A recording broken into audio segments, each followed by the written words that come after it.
ആ പെൺകുട്ടിയുടെ അടുത്ത് കാർ നിർത്ത്. മോളെ രജനി, നിനക്കെന്നെ മനസ്സിലായില്ലേ? ഇല്ല. ഞാൻ നിന്റെ മുത്തച്ഛനാണ് മോളെ.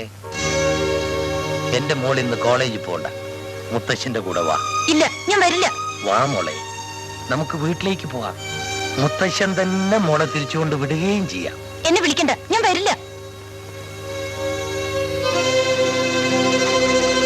മുമ്പ് ഞാൻ ചോദിച്ചിട്ടുള്ളപ്പോഴൊക്കെ അമ്മ ഒഴിഞ്ഞു മാറിയിട്ടേ ഉള്ളൂ. അമ്മയ്ക്കെന്താ മുത്തച്ഛനോട് ഇത്ര വിരോധം? മുത്തച്ഛന് നമ്മളോട് വിരോധമില്ലെങ്കിൽ പിന്നെ നമ്മളെന്തിനാ അമ്മാവിനെ കഷ്ടപ്പെടുത്തുന്നത്? രജനി, നിനക്കൊന്നും അറിയില്ല മോളെ. എനിക്ക് ഇതൊക്കെ അറിയാനുള്ള പ്രായമായില്ലേ അമ്മേ? കഴിഞ്ഞ കാര്യങ്ങളൊന്നും ഞാൻ നിന്നോട് പറയാതിരുന്നത് നിന്റെ സന്തോഷം കൂടി നശിപ്പിക്കണ്ടെന്ന് വിചാരിച്ചാണ്.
ഗോപി, ഞാൻ തിരുവല്ലം ഫാക്ടറിയിലേക്ക് പോവാണ്. അച്ഛൻ എപ്പോ തിരിച്ചു വരും? 4 മണി കഴിയും. അതുവരെ നീ ഇവിടെ ഉണ്ടാവണം.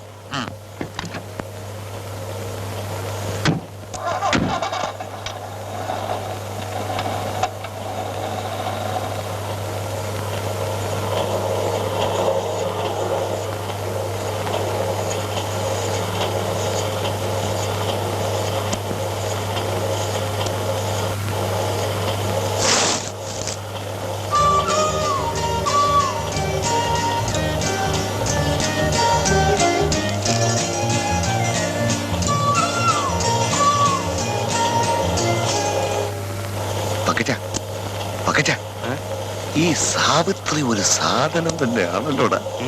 എവളെ ഒന്ന് പൊക്കണമല്ലോ.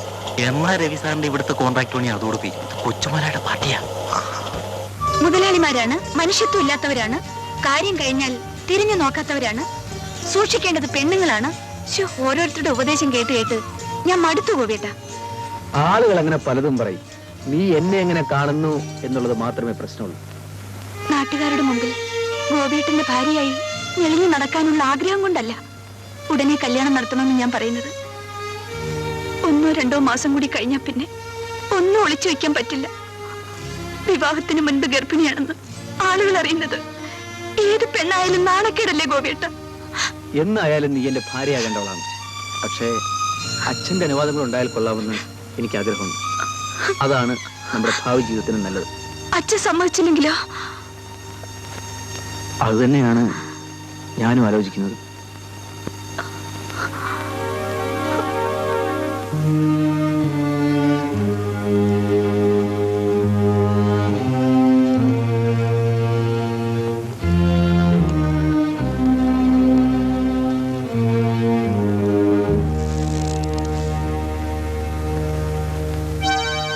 ഗോപി, സാവിത്രി ഒരു പാവം പെണ്ണാണ്.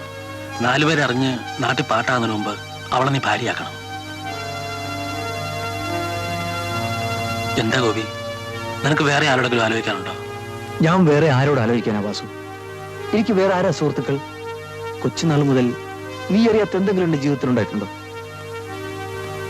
നീ തരുവേണ്ട ഗോപി. കഴിയുന്നതും വേഗം നാളെയെങ്കിൽ നാളെ നമുക്ക് നടത്താം.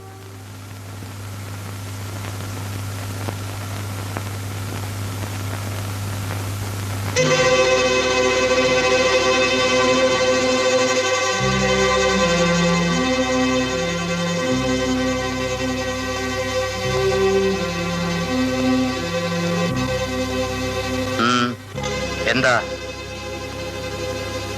ഇതാരാണ്? ചോദിച്ചത് കേട്ടില്ലേ? ഇതാരാണെന്ന്? സാവിത്രി. ഞാനിവളെ വിവാഹം കഴിച്ചു. ഇവളും ഇവളുടെ അമ്മയും അച്ഛനും നമ്മുടെ ഇവിടുത്തെ ജോലിക്കാരായിരുന്നു. അങ്ങനെയുള്ള ഒരുത്തിയെ നിന്റെ ഭാര്യയാണെന്നും പറഞ്ഞ് എന്റെ മുമ്പിൽ കൊണ്ടുവരാൻ നിനക്ക് എങ്ങനെ ധൈര്യം വന്നു? ഞങ്ങൾ തമ്മിൽ ഇഷ്ടപ്പെട്ടു പോയി. ഇവൾ ഗർഭിണിയാണെന്ന് ഞാൻ കേട്ടു. അങ്ങനെ ഒരു അബദ്ധം പറ്റിപ്പോയാൽ അതിനുള്ള പരിഹാര മാർഗം വിവാഹമല്ല. ഇവിടെ എത്രയോ ഡോക്ടർമാരുണ്ട്. അതുമല്ലെങ്കിൽ ആവശ്യമുള്ള പണം കൊടുത്ത് ഇവളെ നിനക്ക് ഒഴിവാക്കാമായിരുന്നില്ലേ? ഇവളെ വഞ്ചിക്കാനുള്ള മനസ്സിലാത്തതുകൊണ്ട് ഞാനുള്ള വിവാഹം ചെയ്തു. പക്ഷേ ഈ തറവാടിന്റെ മാനവും സമൂഹത്തിലുള്ള എന്റെ അന്തസ്സും കൂടി നീ നോക്കേണ്ടതായിരുന്നു. അതിനേക്കാളൊക്കെ വലുതാണ് ഇവളുടെ ജീവിതമെന്ന് എനിക്ക് തോന്നി.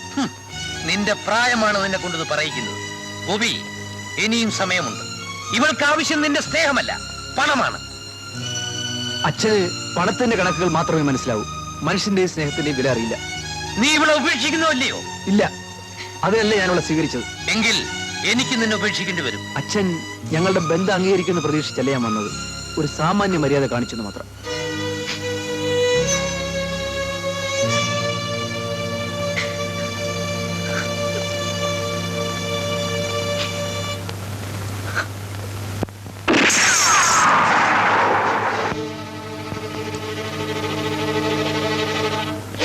എന്നെ സംബന്ധിച്ചിടത്തോളം നീ മരിച്ചു കഴിഞ്ഞു.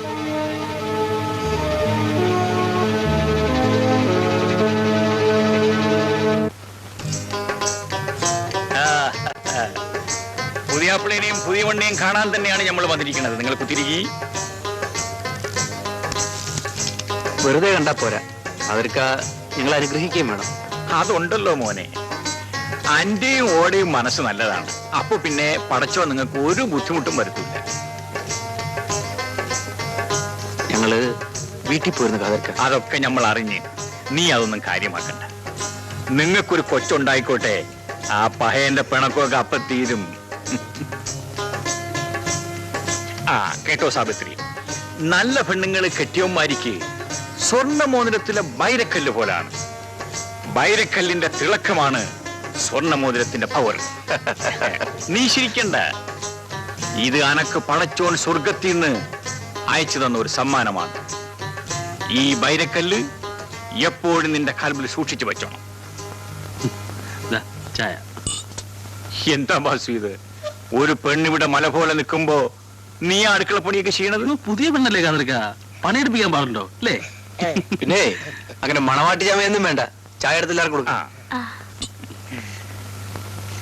എല്ലാവർക്കും ഉണ്ടല്ലോ ചായ. ഞമ്മള് വരണമെന്ന് നീ എങ്ങനെ അറിഞ്ഞു ബാസു?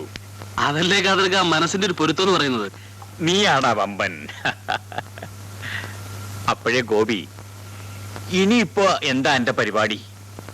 എന്റെ അച്ഛന്റെ കമ്പനിയില് ഇനിയും ജോലിക്ക് പോകുന്നുണ്ടോ? ഇല്ല, അച്ഛന്റെ ഒരു സൗജന്യം എനിക്കിനി വേണ്ട. പഴയ ചില സ്നേഹിതന്മാർക്ക് കത്തയച്ചിട്ടുണ്ട്. എന്തെങ്കിലും ഒരു ജോലി ശരിയാവാതിരിക്കില്ല. ഞാൻ പറയായിരുന്നു കാതർക്ക, എവിടെങ്കിലും ഒരു പണി ശരിയാകുന്നവരെ ഗോപിക്കും സാവിത്രിക്കും ഇവിടെ താമസിക്കാമല്ലോ. ഞാനും ഇവിടെ ഒറ്റയ്ക്കല്ലേ ഉള്ളൂ.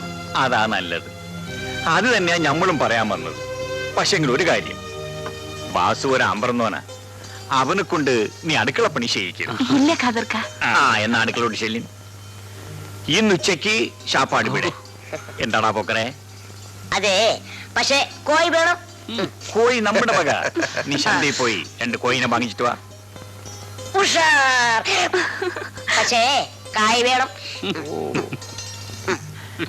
എന്നാ പിടി ഓട്. ഓ വലിയ ഷട്ടമ്പിയാ. ഗോപേട്ട, നമ്മൾ ഇവിടെ ഇങ്ങനെ സ്ഥിരമായി കൂടാമെന്നാണോ വിചാരിച്ചിരിക്കുന്നത്? വേറെ ഒരു വീടെടുത്ത് മാറി താമസിക്കുന്നതല്ലേ നല്ലത്? അതിനൊന്നും വാസു സമ്മതിക്കില്ല സാവിത്രി. ഇനിയിപ്പോ എന്റെ പ്രസവവും കുഞ്ഞും ഒക്കെ ആകുമ്പോ വാസുവേട്ടന് കൂടുതൽ ബുദ്ധിമുട്ടാവൂലേ? നിനക്ക് വാസുവിനെ ശരിക്കും അറിഞ്ഞൂടാത്തതുകൊണ്ടാണ് ഇങ്ങനെയൊക്കെ തോന്നുന്നത്. എനിക്കെന്തെങ്കിലും ജോലി ശരിയാകുന്നവരെ അവൻ നമ്മൾ എവിടെയും വിടില്ല. വാസുവിനെ ഒരു കാലത്തും നീ ഒരു അന്യനായി കാണരുത്. ഒരു കൂടപ്പിറപ്പില്ലല്ലോ എന്ന് ഞാൻ ചിന്തിക്കാത്തത് വാസു ഉള്ളത് കൊണ്ടാണ്.